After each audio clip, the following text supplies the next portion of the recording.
Yo, yo, this is your boy Prime, and it's about that time. Now check it out. Now, this particular video that I'm making here, I'm making this video because, it's a few things that's going on right now in the rideshare business right now, and I wanted to touch on these three topics. I don't want to spend that much time on the two. Maybe the second one I'll spend a little bit more time on. But the last one is the one I'll probably spend the most time on.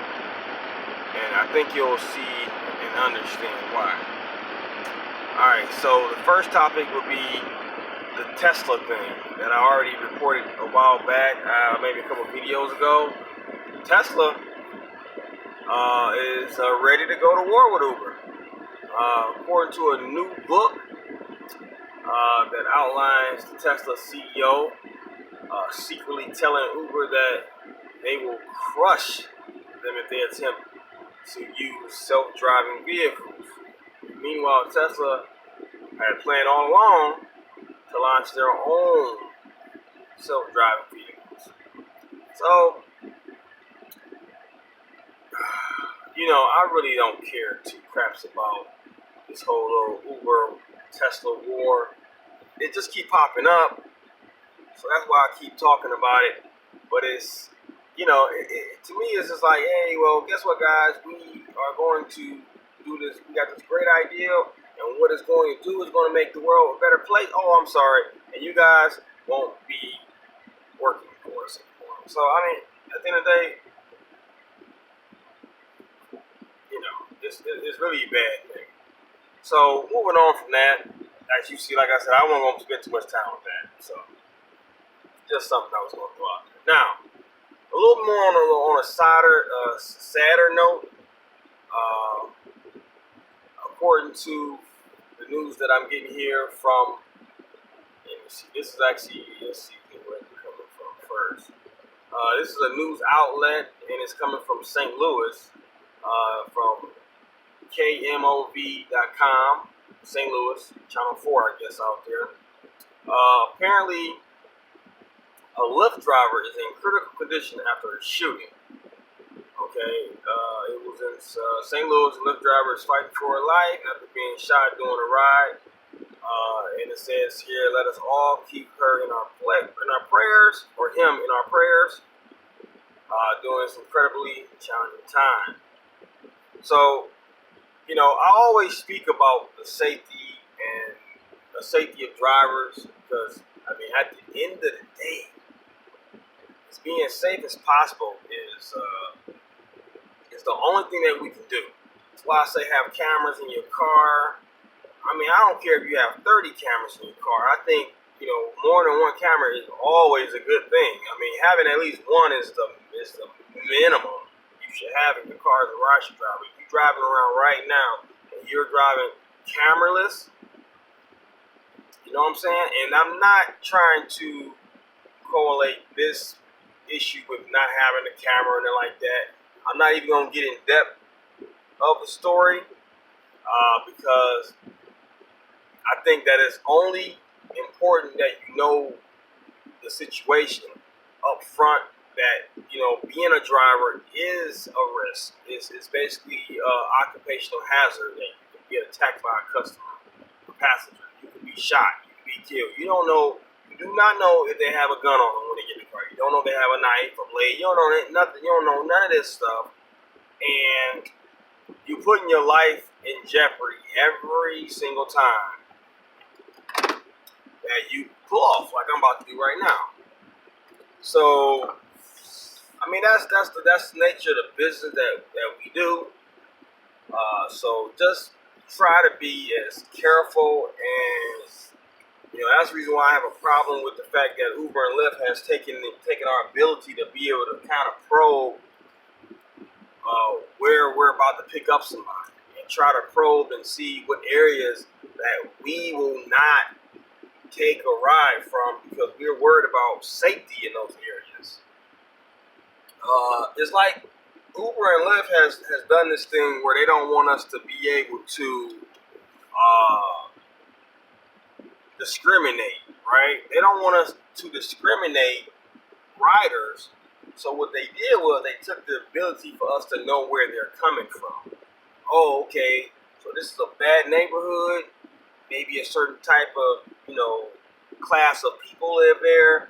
So therefore, that's discriminating. We don't want to pick up those people because we're discriminating those people. They could be black, they could be white, they could be whatever. And we're just simply discriminating these people because we don't want to pick them up. See, this is the thing. And I understand a little bit of that point. I have noticed that there is some discriminating that's going on. Passengers discriminate as well.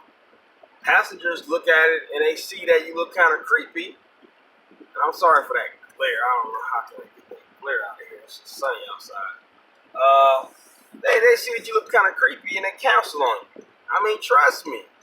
I have had passengers tell me that they canceled somebody that would look creepy. I have had passengers tell me they canceled 4 or 5 times or whatever because they was trying to get a certain kind of individual. Heck, I have had a passenger cancel me 5 times in a row. They kept getting the same person. They kept canceling. All I can assume is that they didn't want me to pick them up. Because after it's obvious that you need a ride, but you keep canceling me. I'm the only one that's around to pick you up, but you keep getting me and keep canceling. Okay? I have had black people do me that way. I've had white people do me that way. So how could I ever assume that it's always about race or whatever, right? It's kind of hard to say. Sometimes maybe, but I don't know. So my point here is that when Uber and Lyft does this thinking that drivers are discriminating against passengers, I just don't understand how they can receive data like that and 100% say that's the reason why we're going to do such a thing. And avoid what drivers think about it, which would be, hey man, I don't want to pick up in this bad neighborhood. I want to know where I'm picking up, man. Give me the facts first. You won't tell me where they're going. I get that. But you won't tell me where they're coming from either? See, I don't like that. So that's just my take on that. Now, the last thing that I have for you guys, and I know you guys, if you drive an Uber, you have seen what I'm talking about. TOS, Terms of Service. It's been a new one out. Now, Terms of Services, they changed it basically. Now, basically what they're trying to tell you is they're going to tell you exactly how much you're making. They're not going to hide anything from you per se, like they kind of have done in the past, right? So you're no longer making 77 cents a mile to them. You're making 56, somewhere around that, 60 cents a mile, because when they take out that cut, that's what you make, right? So Uberman and a few other people that make these YouTube videos, like Kevin Entrepreneur. I was just looking at his video, Uberman's video. They made videos. I haven't looked at a video yet from the Rideshare guy, but I'm pretty sure he got one out here too about it. But I'll take a look at that when I get some time. So look at these videos, and I'm gonna try to give you a little insight on what I think. Basically, Uberman and Entrepreneur, they were talking about a possible strike. And basically, a strike may work, it may not work type of deal. Well, I think it will work. But I think this is the thing, and I have said it before. Uber, or like some people say, Uber, they control the market, man. They have always controlled the market, right? So if everybody just listen to me one time here, this is how you strike. And you strike and still do what you do. Like I've been hearing Kevin Entrepreneur, and I have respect for him and whatnot, but I think what he said was he was thinking about maybe doing something else like these delivery jobs, blah, blah, blah, blah. Let me tell you something. I know a lot of drivers that will not do Uber Eats, and Uber Eats pays more. They just don't like the delivery thing. They don't want to humble themselves down to do that. Number one, I don't even do it myself. They don't want to humble themselves down to just deliver, food because they feel like pizza delivery guys or whatever don't really make a lot of money, and it's kind of like, okay, they don't want to do that. They don't want food in their car. Blah blah blah. Like, okay, but they allow passengers to get in their car with food. Okay, so I don't know. Like sometimes it's crazy when it comes down to it.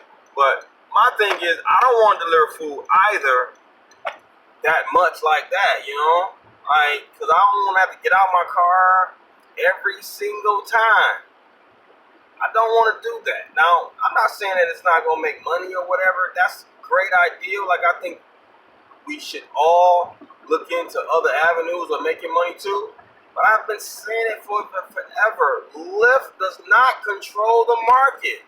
Lyft, at one point, Lyft was 81 cents a mile here in Cleveland, right?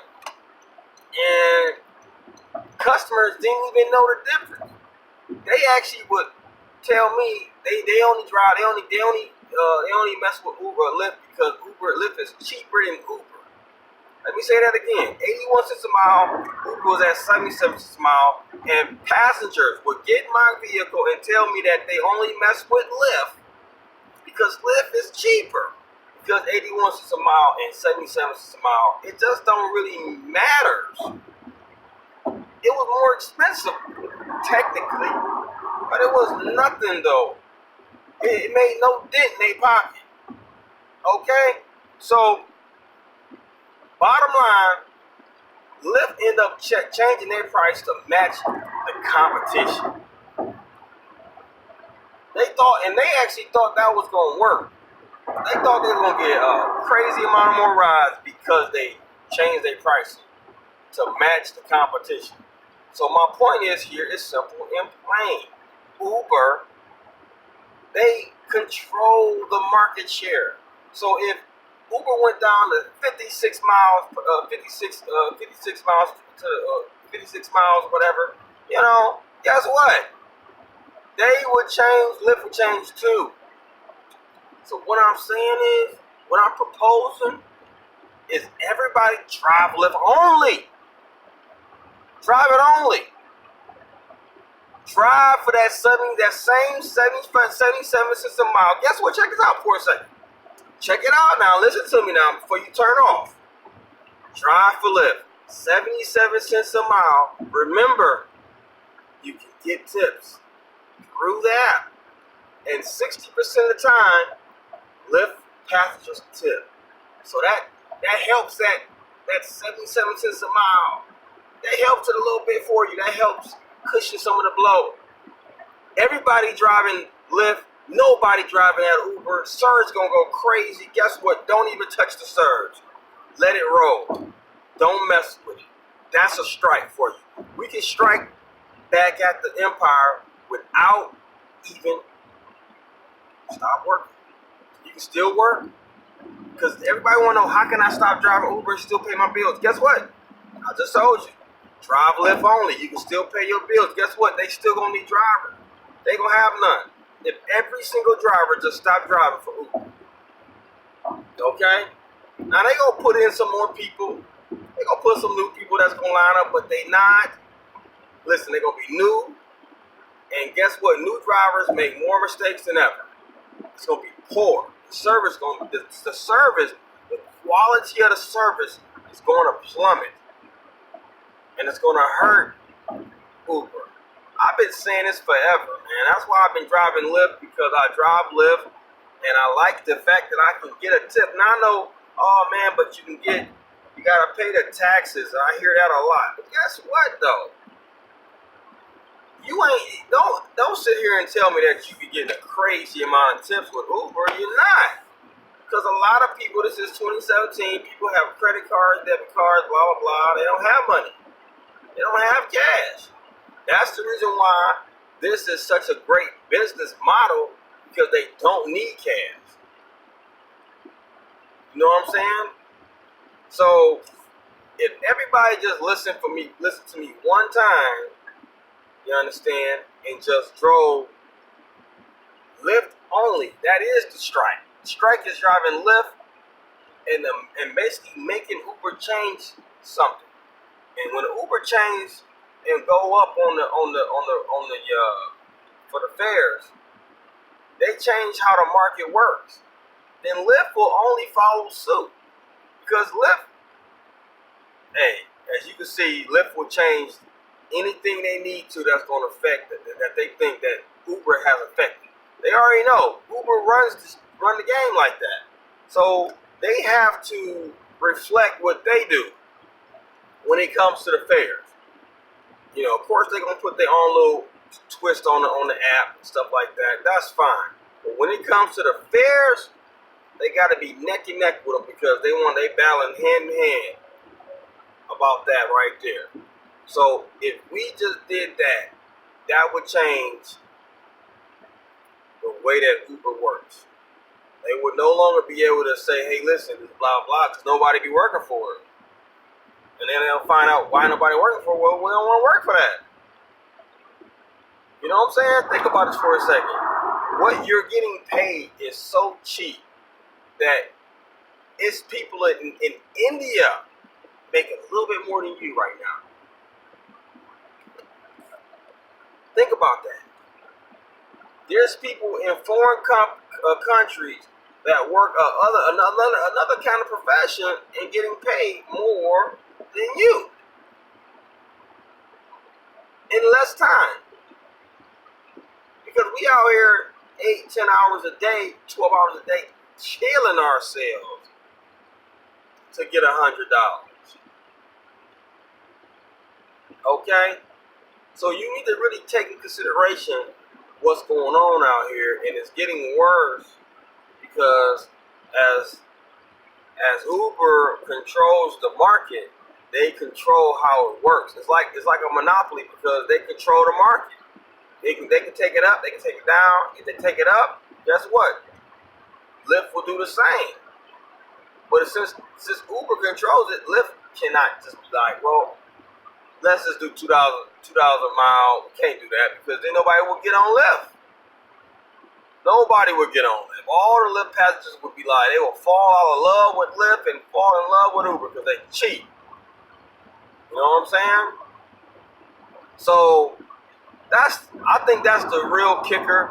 And I know that people that really love Uber, I don't even think people really love Uber anymore. I think people just drive Uber because they can get a ride like this half the time. So and with Lyft, sometimes in certain areas you probably won't get rides as much, or you waiting a little bit longer. So that's where I think where it's at. Only problem with doing that is you oversaturate the Lyft platform with just drivers. But I think where the drivers go, I believe the passengers will follow. Because that's something. Because you have a ton of people looking for rides and they'll see that it's 9.0 and they'll be like, heck no. All I'm doing is trying to go down the street. That's going to be $50, you know? I'm cool. Plus, I don't see no drivers even on the screen. I don't even know what's going on. After maybe a few times of requesting rides, nobody picking them up. They'll be like, let me download this Lyft app. Because I know passengers that have downloaded the Lyft app because Uber app wasn't working for them. So imagine if they ain't getting no ride. They gonna switch ships, man. That's what they do. Okay? They're going to switch sides, and it's going to be that simple, man. They're going to switch sides, and they're going to get on that Lyft, and we can all eat. They're going to make more money because they're going to tip a little bit more, maybe. You know what I'm saying? At least you can get some tips, for sure. I'm telling you. I'm going to end this like this. 20 minutes strong, damn near. Uber controls the market. And when Uber goes, sure does the market as well. Okay? So if you change Uber, change the market. It's that simple. So I hope this has helped And I hope people actually understand. And what I'm saying is I'm proposing a trade-off that we just drive for 77 cents a minute for Uber. For Lyft or whatever it is in your market. And the reason being is because Lyft doesn't control anything when it comes to the market. Uber does. If you control that, you control a lot. So, with that being said, that's been my time. It's your boy Prime. And like I say always, don't do that crime, boy. If you don't want to do the time, I'm out.